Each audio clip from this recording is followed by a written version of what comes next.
जामशोर में नौजवान नारी जो इंडस हाईवे तां लाश हथायो आहे। वधीक तफ़सील ॿुधाइण लाइ टेलीफोन लाइन ते मौजूद आहिनि इरफान बुरफत। जी इरफान, कहिड़ा तफ़सील आहिनि? जी जामशोरो जे थर्मल पावर हाउस वटि इंडस हाईवे ते जेको आहे हिकु नामालूम औरत जो लाश हथायो आहे।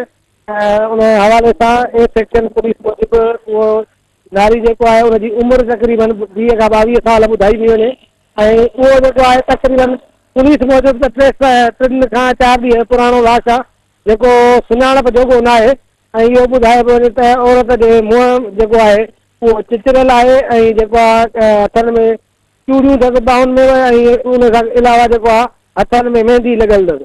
उन खां पोइ लाश जेको आहे पुलिस पंहिंजे तहवील में वठण खां पोइ जेको आहे सिविल अस्पताल में जेको आहे पोस्टमार्टम जे लाइ खणाए वई आहे। पुलिस मूजिबि त पुराणो लाश हुजण जे करे जेको आहे उहो सुञाणप जोॻो आहे न आहे, जंहिंजे करे असां जेको आहे पोस्टमार्टम करण खां पोइ जेको आहे असां हिनखे एडी सर्द खाने में रखंदासीं। जी इरफान, महिरबानी जी।